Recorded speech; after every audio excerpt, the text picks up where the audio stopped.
Hi everyone, welcome to study for. उम्मीद करता हूँ आप सभी लोग स्वस्थ होंगे, सीखने में व्यस्त होंगे। जैसा कि हमने आपसे प्रॉमिस किया था कि एसएससी जीडी का क्रैश कोर्स हम कंटिन्यू करेंगे।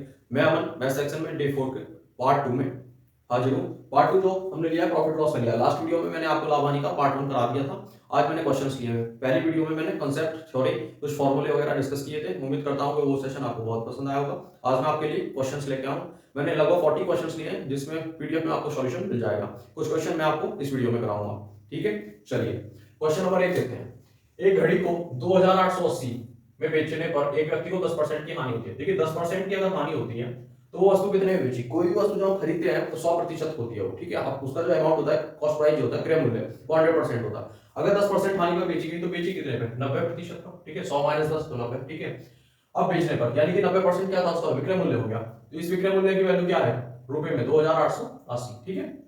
अब देखिए जीरो से जीरो कट जाएगा, 9 या 27 और 9 दूनी 18, यानी कि 1% की वैल्यू कितनी आ गई, 32। अब कह रहा है वह इसे कितने में बेचेगी, 5% लाभ हो। 5% लाभ कब होगा, 100 में खरीदी, 5 जोड़ देंगे यानी कि 105% में बेचेगा, तभी तो लाभ होगा। तो इसमें जनरली क्या होता है, इस तरीके से जब हानि होती है तो आपसे क्रय मूल्य पूछता है, लेकिन उसने पहले जो दिया हुआ विक्रय मूल्य दिया है और पूछ लिया कि हानि होने के बाद इतना कितने में बेचे कि 5% का लाभ हो। तो कितने पे, 105 पे बेचेगा, तभी तो लाभ होगा। तो उसने डायरेक्ट आपसे 105% पूछा। देखिए 105% निकालेंगे तो कितना हो जाएगा, 105 गुना 32, यानी कि इसकी गुणा करेंगे तो क्या आएगा, 2 पंजे 10, 2 एकम 2, 3 पंजे 15 और 3 एकम 3, यानी कि 0 6 3 और 3, यह आ जाएगा आपका। तो 3360 में अगर वो बेचेगा तो उसे 5% का लाभ होगा। क्वेश्चन नंबर 1 का आंसर है 3360, ठीक है। क्वेश्चन नंबर 2 देखते हैं। एक व्यक्ति एक गाय को 8580 में बेचकर 4% लाभ कमाता है। यह गाय कितने में खरीदी होगी, यानी कि जब बेच रहा है तो ये विक्रय मूल्य का 4% लाभ। अगर उसका 4% लाभ हुआ तो उसने कितने बेची, 100 प्लस 4 यानी कि 104% पे बेची ना, तो यही उसका क्या है, विक्रय मूल्य। तो 104% की वैल्यू कितनी होगी, 8580 हो जाएगी। आपसे पूछ रहा है कि कितने में खरीदी, यानी कि 100% पूछा विक्रय मूल्य। तो 1% की वैल्यू कितनी होगी, 8580 बटे 40, सॉरी 40 नहीं 104। 100% पूछेंगे तो क्या आएगा, देखिए 8580 बटे 104 गुणा 100, ठीक है। देखिए हम इसको 13 से काटने की कोशिश करते हैं, ठीक है। 13 से काटेंगे तो कैसे काटेगा, देखिए देखिए 13 8 104, ठीक है। और 13 6 78, 78 आएगा, 5 और 2 7, फिर से 78 हो जाएगा, 13 6 78, ठीक है। 4 से काट लेते हैं, देखिए 4 दूनी 8 और 4 से 25 बार कटेगा, और 2 से काटेगा 3 3 0, यानी कि 330 गुणा 25 हो जाएगा। तो 0 25 3 75 और 25 3 75 और 7 कितना हो जाएगा, 82, यानी कि 8250 में उसने खरीदी होगी। तो क्वेश्चन नंबर 2 का आंसर क्या आएगा, 8250, जो कि क्रय मूल्य होगा इस क्वेश्चन का। मैं जो क्वेश्चन का नहीं, गाय का जो इस क्वेश्चन में पूछा, ठीक है। क्वेश्चन नंबर 3 की तरफ चलते हैं। बहुत ही इंटरेस्टिंग क्वेश्चन है और एसएससी जीडी में प्रीवियस ईयर में ऐसा पूछा गया। एक और बात बता दूं, मैंने यहां मेंशन नहीं किया एसएससी जीडी का अभी पेपर स्टार्ट हो गया 16 नवंबर से। तो जो भी क्वेश्चन मैंने लिए हैं वो प्रीवियस ईयर है और as well as analysis basis पे क्वेश्चन लिए हैं। तो उम्मीद करता हूं कि ये सेशन आपको पसंद आएगा। चलिए क्वेश्चन नंबर 3 की तरफ चलते हैं। यदि किसी वस्तु को 5% हानि की अपेक्षा 10% लाभ पर बेचा जाता तो उस जो विक्रेता है उसको 75 रुपए अधिक मिलते हैं, ठीक है। देखिए हम मान लेते हैं ये क्रय मूल्य है आपका बीच में, ठीक है। इससे इधर -5 यानी कि हानि हो रही है, ठीक है। और इससे इधर क्या +10 यानी कि लाभ हो रहा है उसको, ठीक है। तो ये जो -5 है, तो यहाँ अगर हम -5% की हानि हो रही है तो बीच कितने में, वो 95% का, 10% का लाभ हो रहा है तो बीच कितने में, 110 में। अब 95 से जो 110 का ये सफर तय किया है उसने, ठीक है, हानि के साथ साथ और फिर लाभ के साथ साथ, तो ये कितने का डिफरेंस हुआ, 15 का। और ये किसकी वजह से आया, 75 रुपए, यानी कि 15% की वैल्यू 75, तो 1% की वैल्यू 5, तो क्रय मूल्य 100, तो क्या पूछेगा 500। आंसर क्या हो जाएगा 500। क्वेश्चन नंबर 3 का आंसर जो कि क्रय मूल्य पूछा है 500 रुपए आएगा, ठीक है। क्वेश्चन नंबर 4 की तरफ चलते हैं। एक व्यक्ति ने दो घोड़ों में से प्रत्येक को रुपए 3000 नहीं 3000 नहीं, सॉरी 32,500 रुपए में बेचा। उसे घोड़े पर 15% लाभ हुआ और दूसरे में 15% की हानि हुई। कुल सौदे पर उसे कितने प्रतिशत लाभ तथा हानि हुई। देखिए मैंने जब कहा था कि आपसे जब भी दो चीजें सेम प्राइस पे बेची गई हैं, ठीक है, या खरीदी गई हैं और उसमें लाभ हुआ है और हानि हुआ है, दोनों परसेंटेज सेम है, तो मैंने कॉन्सेप्ट बताया था कि उसमें हमेशा हानि होगी। तो देखिए दोनों प्रतिशत जो दे रखी है परसेंटेज प्रतिशत, ये क्या सेम है, एक पे लाभ हो रहा है एक पे हानि हो रहा है। अब मान लीजिए आपको 50 रुपए का लाभ हुआ और 50 की हानि होगी, तो हिसाब बराबर हो गया ना। तो वैसे ही परसेंटेज का कॉन्सेप्ट है, ठीक है। तो मैंने आपको बताया था कि जो भी परसेंटेज है उसका स्क्वायर और बटे 100 कर दीजिए। तो 15 का स्क्वायर करेंगे 225 और बटे 100, 100 से डिवाइड करेंगे तो क्या आएगा 2.25%, इतने की हानि हुई, यानी कि 2.25, ठीक है, प्रतिशत की हानि हुई। तो क्वेश्चन नंबर 4 का आंसर है 2.25, ठीक है। अब क्वेश्चन नंबर 5 की तरफ चलते हैं।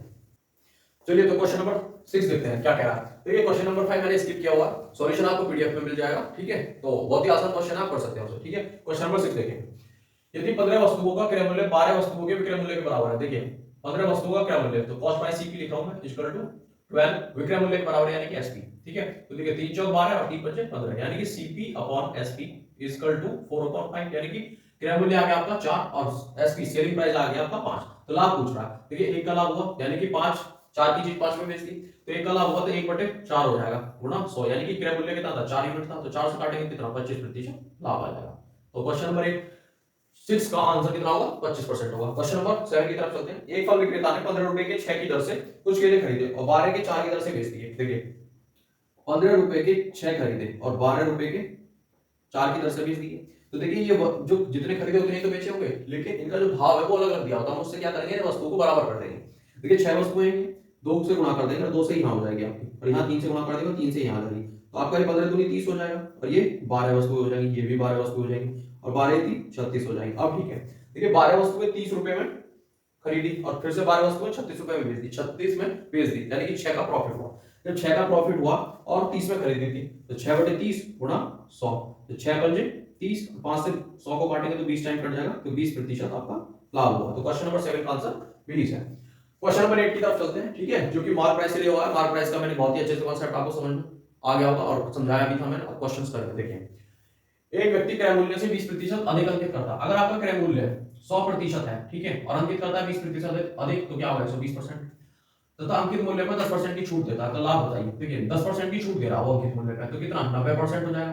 तो देखिए 0 से 0 कट जाएंगे, 12 निकला 108, लेकिन आपका क्रय मूल्य कितना था 100 था ना, और छूट देने के बाद वो किस टाइम पे बेच रहा है 120% में 10% की छूट दी, तब भी वो 108 पे बेच रहा है। तो 100 से कितना ज्यादा है 8% नहीं है, तो यही तो लाभ है। अभी भी छूट देने के बाद कितना बच रहा है 8% बच रहा है, जो भी लाभ होगा, ठीक है। तो क्वेश्चन नंबर 8 का आंसर 8%। कैसा कॉम्बिनेशन है 8 का आंसर 8, ठीक है। चलिए क्वेश्चन नंबर 9 की तरफ चलते हैं। 3 क्रमागत बट्टे 20%, 10%, 5% के समतुल्य बट्टा क्या होगा। देखिए क्रमागत बट्टे दिए हुए हैं, लेकिन बट्टा तो कुल मिला के ओवरऑल एक ही मिला होगा, दिए अलग अलग है, तो हमें क्रमागत से समतुल्य बताना है कि किसके समतुल्य। देखिए कोई भी अच्छा बट्टा जो दिया जाता है छूट किस पे दिया जाता है मार्क प्राइस पे, तो मार्क प्राइस कितना होगा 100 मान लेते हैं, ठीक है। 20% की छूट दी तो 20 की दी, 100 माइनस 20 करेंगे तो 80% बचा, ठीक है। तो हम सॉल्व नहीं करते हैं, ऐसे लिख लेते हैं। 10% की छूट दी तो 90 बचा होगा, ठीक है। 5% की छूट दी तो कितना बचेगा 95 बचा होगा, ठीक है।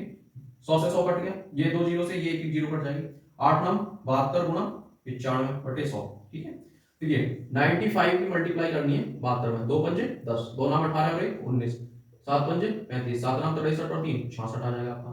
0 9 5 14, ये हो जाएगा आपका 6 1 7 और 1 8, और ये हो जाएगा ये, ठीक है।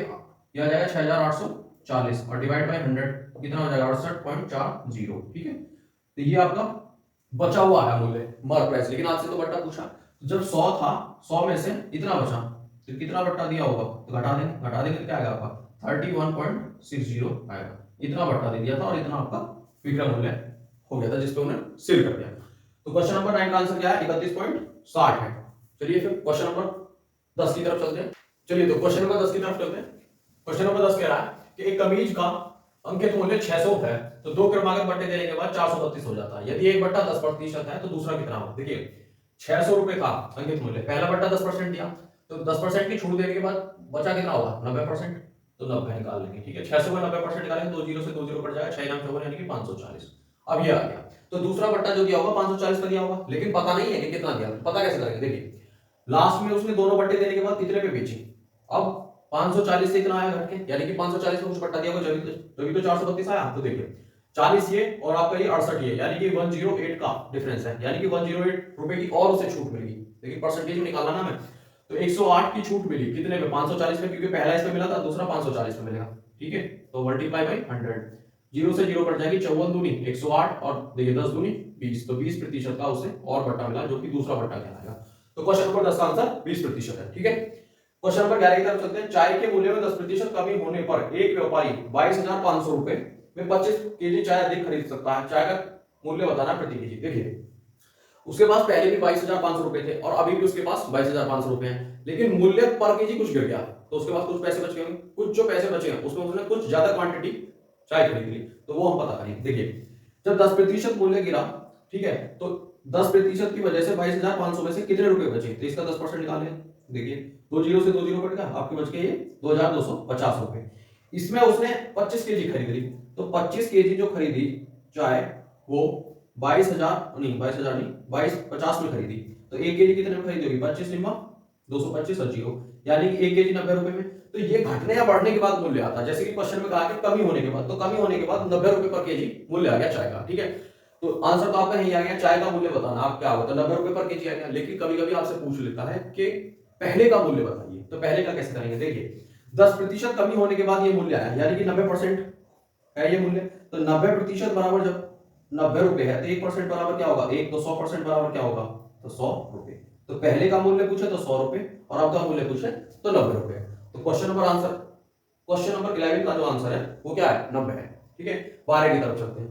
एक वस्तु को रुपए 1754 रुपए में बेचकर उतना ही लाभ प्राप्त होता है जितना 1492 में बेचकर हानि होती है, तो वस्तु का क्रय मूल्य बताना। देखिए एक कॉन्सेप्ट है, आपको उसका बेसिक भी बताऊंगा मैं, कैसे आया कैसे नहीं। जब भी क्वेश्चन में क्या है कि उतना लाभ होता है और उतनी हानि होती है, उतना जितना का कॉन्सेप्ट आए, तो आपको दोनों को जोड़ देना और 2 से डिवाइड कर देना। देखिए 1754 को हम जोड़ देते हैं 1492 के साथ, जोड़ते हैं 4 2 6 9 5 14, 7 4 11 यानी कि 12 और 3 2 से डिवाइड करते हैं, 16 दूनी 32, 2 दूनी 4 2 3, तो 1623 क्या आ जाएगा आपका क्रय मूल्य। लेकिन ये आया कहां से, ये एक तरीके से शॉर्ट मेथड हो गया, इसके बेसिक जान लेते हैं कैसा है। देखिए एक वस्तु 1754 में बेचने पर उतना लाभ होता है, 1754 में बेचने पर लाभ होता है, हम क्रय मूल्य मान लेते हैं आपका x। जब 1754 में लाभ हो रहा है यानी 1754 क्या है, ज्यादा है, तो x घटाएंगे तो तभी तो पता चलेगा लाभ कितना। और कह रहा है 1492 में बेचकर हानि होती है, यानी कि ये कम है तभी तो हानि हो रही है, क्रय मूल्य से जब कम पे बेचते तभी हानि होती है, तो इसे हम x में से घटाएंगे तो 1492। अब देखिए 1754 इधर ही रहेगा, ये इधर आके प्लस हो जाएगा 1492, और ये x इधर ही रहेगा, ये x इधर आके प्लस हो जाएगा, तो x x कितना हो गया 2x, और ये दोनों ऐड होकर कितने हो जाएंगे 32 40, और x बराबर 2 से डिवाइड करेंगे, 16 दूनी 32 23 दूनी 36, तो कितना आ गया 1623 आंसर आ गया। तो कॉन्सेप्ट ये है, तभी तो बोल देते हैं कि क्वेश्चन में जितना जितना उतना आ जाए तो दोनों जोड़ दो और 2 से डिवाइड कर दो, तो ये कॉन्सेप्ट है, ठीक है। तो क्वेश्चन नंबर 12 का आंसर है 1623, क्योंकि क्रय मूल्य पूछा है। क्वेश्चन नंबर 13 की तरफ चलते हैं। किसी वस्तु को 100 रुपए में बेचने से 20% का लाभ होता है। देखिए 100 में जब बेच दी तो ये आपका क्या कहलाएगा, विक्रय मूल्य यानी कि सेलिंग प्राइस, और 20 रुपए का लाभ होता है, ठीक है 100 में बेचने पर, यानी कि वस्तु तो 80 की होगी, 80 में खरीदी 100 में बेची तभी तो 20 रुपए का लाभ होगा, तो ठीक है। लाभ प्रतिशत पूछ रहा है, तो लाभ निकालने के लिए क्या, लाभ ऊपर रखेंगे और 80 नीचे रखेंगे, क्योंकि 80 है क्रय मूल्य, तो 100 में से जब 20 रुपए निकाल देंगे लाभ के तभी तो क्रय मूल्य पता चलेगा। तो 20 बटे कितना होगा 80 मल्टीप्लाई कितना 100, 20 चौक 80, 4 से काटेंगे कितना 25, तो 25% लाभ था इसका क्वेश्चन नंबर 13 में, जो कि पूछा लाभ प्रतिशत, तो क्वेश्चन नंबर 13 का आंसर है 25%। तो उम्मीद करता हूं ये वीडियो सेशन आपको पसंद आया हो, तो पसंद आया तो लाइक करें, शेयर करें, कमेंट करें और चैनल को सब्सक्राइब करना ना भूलिएगा। Thank you for watching.